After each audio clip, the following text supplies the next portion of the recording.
Bonjour à tous et à toutes et bienvenue sur la chaîne Reflet de Lune, j'espère que vous allez bien, merci pour votre présence aujourd'hui. On se retrouve pour le tirage prédictif de la semaine du 13 au 19 janvier pour le signe de la Balance, Soleil, Ascendant ou Lune en Balance. On va regarder l'énergie de votre semaine, j'ai deux cartes qui sont venues. Alors vous avez la permanence avec la pomme et vous avez l'énergie avec l'orange, des fruits. Il y a peut-être une invitation à prendre soin de soi en mangeant des vitamines, en mangeant des bonnes choses, mais aussi l'idée de maintenir son énergie, de préparer des choses pour la suite de l'hiver en particulier, la suite de votre vie globalement. On a l'énergie du Capricorne ici, donc il y a quelque chose qui est impulsé, qui est initié. Dans la matière, on a deux énergies de terre ici avec l'impulsion, la conclusion, avec le signe de la Vierge qui renvoie à l'énergie mutable. Fin de saison, alors ça renvoie à la fin de l'été. Il y a peut-être quelque chose qui s'ouvre pour vous sur les 9 mois à venir en gros. Persévérer, je pense, prendre soin de soi encore, maturer, avancer pour son avenir, en particulier sur une très bonne partie, une très grande partie de l'année 2025. Alors, j'ai aussi pris une carte du tarot pour aller voir un petit peu ce qui se joue autour de la pleine lune qu'on vient d'avoir, pleine lune en Cancer, qui s'est réalisée le lundi 13 à 23h26. Donc elle va être active encore jusqu'au mercredi soir, très tard dans la nuit. On va voir alors cette lune, c'est la première lune de l'année, c'est la pleine lune du loup. Elle est tournée vers l'écoute de sa sagesse intérieure, l'examen aussi de ses désirs profonds. En Cancer, elle vient nous parler aussi de gratitude, d'énergie du pardon et de cette idée de prendre confiance en soi, de travailler dans sa base. Alors en plus, on a bon, cette lune en Cancer, on a également Mars en Cancer, qui pousse à agir au service de sa base, prendre du recul aussi parce que Mars est rétrograde, donc on est dans une prise de recul par rapport à comment je me priorise, comment je fais des choses positives en fait pour ma base, pour mes racines. Alors on va voir ce que vous apporte cette pleine lune. On a le messager d'eau ici, c'est le cavalier de coupe, on est dans l'énergie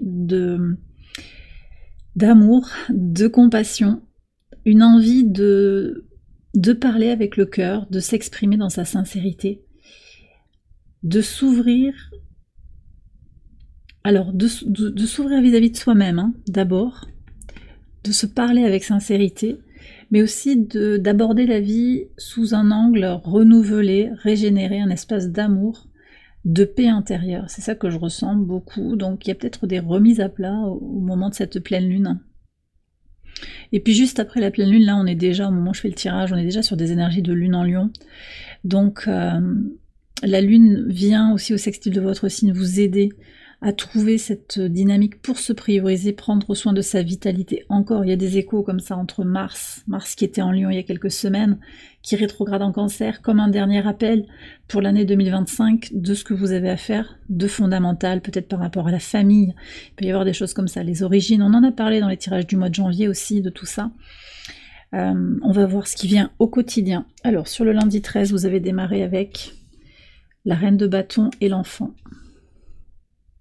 Oui, alors on a vraiment cette idée de prendre soin de son enfant intérieur, de sa base aussi, de son authenticité, de sa spontanéité. C'est ça qui ressort pour cette journée de pleine lune.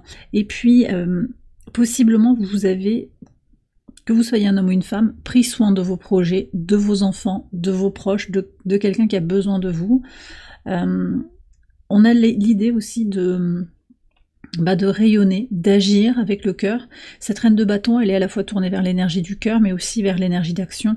Elle est très équilibrée dans sa polarité masculine et sa polarité féminine.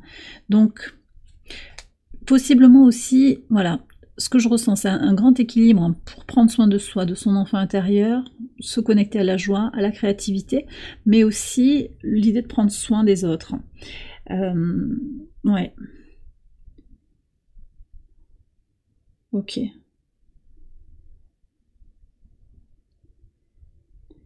Ouais, je reçois le mot guérison. Alors peut-être quelqu'un aussi qui a été enrhumé, malade, dont vous avez pris soin de façon très très concrète et terre à terre en fait. Ouais. Sur le mardi 14. Alors, on a la grande prêtresse avec la lettre des communications très intuitives, des ressentis sur cette journée, je sens. Alors peut-être que c'est vous, votre âme, hein, qui vous envoie des messages, peut-être des synchronicités aussi, des messages de l'univers qui arrivent, mais aussi possiblement des messages qui sont un petit peu plus subtils, des messages télépathiques, subliminaux, dans une relation. Vous comprenez, vous lisez entre les détails, je pense. Et voilà, avec beaucoup d'efficacité, bonne intuition sur cette journée du mardi. Sur le mercredi, alors qu'est-ce qu'on a? On a le livre et on a l'ermite. Alors possiblement sur le mercredi 15, vous allez prendre du temps pour apprendre des choses, apprendre sur vous-même, mais aussi travailler sur un projet qui demande des connaissances, prendre le temps de regarder pour une formation, ça peut être pour vous, ça peut être pour un enfant aussi.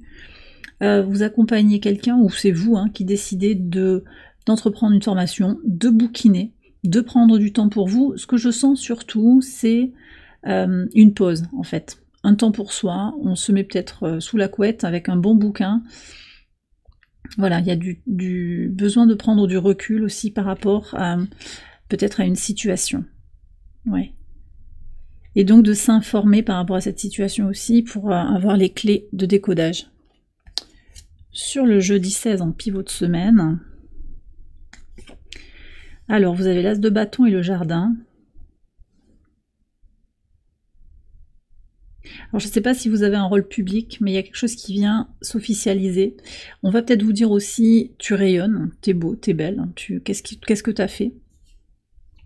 Parce qu'il y a une vision ici de votre vitalité qui rayonne en fait. Peut-être que vous avez à prendre votre part dans un collectif aussi, dans quelque chose, une prise de parole en public. C'est positif, ça va bien se passer, mais il est évident qu'il vous faut travailler sur votre énergie. Donc la pomme, la pomme et l'orange au début, c'est peut-être cette idée quand même de prendre bien soin de soi, en fonction de là où vous vivez. Bon ben vous avez peut-être froid actuellement, et donc ça va être important de vous préserver aussi. Mais ça va, pour moi ça se passe bien en fait, parce que vous avez les clés pour garder votre équilibre, vous préserver. Sur le vendredi 17, alors j'ai la reine d'épée avec la croix. Il y a une décision ici qui est prise, je pense, pour avancer sur quelque chose de douloureux, un passé difficile. On tourne le dos à un passé qui n'a plus cours. Bien sûr, c'est le passé, mais je veux dire, on le laisse derrière soi volontairement. Clarté d'esprit pour avancer, c'est votre énergie. C'est votre énergie, vous avez envie d'impulser quelque chose, donc peut-être que vous allez lancer de nouveaux projets. Ça ressort quand même aussi en début de semaine, cette idée d'agir, de se connecter à ce que l'on veut vraiment et d'agir en fonction de cela. Donc ça sous-entend aussi qu'on laisse, on abandonne quelque chose, on transmute. Quelque chose de pesant, de lourd, qui ne nous correspond plus, qui a été peut-être sombre pour certains. Sur le week-end, alors le samedi 18, cavalier d'épée et l'ours. Alors c'est très intéressant ça. D'accord. Et le cavalier de bâton pour le dimanche et le bateau. Alors ce que je ressens quand même, c'est que, ok, on tourne le dos, ça c'est peut-être une première action, mais finalement, une fois que vous avez franchi un cap, vous regardez ce qui s'est passé, il y a un peu un bilan sur le week-end, et finalement, vous vous dites, j'ai bien fait, ça me permet d'avancer, et j'y arrive en fait. Voilà, avec l'ours, on voit bien que vous allez arriver à faire quelque chose. Vous êtes combatif, combative, vous osez peut-être sortir de votre zone de confort, et ça va payer. Vous avancez vers quelque chose qui est plus aligné avec votre vérité intérieure, avec ce qui vous passionne, votre envie, ce que vous avez envie de vivre. Possiblement il y a une envie de bouger, d'avancer globalement, de voyager, mais avec Neptune on est aussi sur cet accroissement, cet développement de vos facultés intuitives et de vos ressentis en fait, c'est surtout ça. Globalement c'est une connexion juste à ces ressentis. Ouais. Donc on avance finalement de manière volontaire, là sur le week-end il y a quelque chose qui se décide et qui se dessine, oui, de manière volontaire, passionnée, courageuse et résiliente aussi. Donc je ne sais pas ce que vous vivez, mais il y a peut-être des défis. Vous laissez le passé derrière vous, vous savez ce que vous avez à en retirer. D'ailleurs c'est possiblement aussi de ce passé que vous renaissez plus fort, plus forte. Et voilà, vous avancez, vous tracez votre propre sillon, ça ressort très nettement. On va avoir un soleil en Verseau ici, hein, sur la fin de la semaine, c'est très propice pour vous, avec un soleil au trigone de votre signe pour avancer vers votre liberté. On va voir le message de l'oracle ad infinitum pour conclure ce tirage. Ça peut être un mantra pour votre semaine, une affirmation qui peut vous éclairer sur votre situation actuelle. Et on a l'éléphant avec l'énergie de Saturne. Donc on a le karma, peut-être les compréhensions des leçons de vie. Je suis en harmonie avec la sagesse cosmique qui réside en moi. Voilà. Donc il y a quelque chose de très universel en fait, qui vous dépasse. Mais c'est quelque chose, une chose à laquelle vous vous connectez, en fait. Spirituellement, vous vous connectez. Alors vous êtes invité à prendre, hein, si ça vous parle. Si ça vous parle pas, vous pouvez laisser le message. Mais il y a cette idée de reconnaître toute cette sagesse. Et d'ailleurs, on voit en fait que pour moi, ça se dénoue sur la fin de la semaine. On voit qu'il y a une belle harmonie de couleurs ici. Il y a des réponses en fait, des réponses qui passent par une compréhension, un lâcher prise. On laisse derrière soi ce qui ne nous sert plus et on reconnaît en fait que, ben oui, c'est pas la peine d'avancer en regrettant, mais il y a quelque chose à apprendre et c'est ça qui va se faire. Donc c'est cette harmonie en fait avec la reconnaissance des épreuves, des étapes dans la vie qui sont en fait uniquement là pour nous faire grandir, pour aller vers une élévation de notre âme. Et bien voilà les balances, j'ai terminé votre tirage, j'espère qu'il vous a éclairé. Si c'est le cas, je vous invite à liker la vidéo, à vous abonner, à partager, à commenter. Vous pouvez également aller voir les autres vidéos de cette série pour votre ascendant ou pour votre lune. Excellente semaine à vous tous et à vous toutes, je vous embrasse bien fort et je vous dis à très bientôt pour les prochaines vidéos. Bye bye.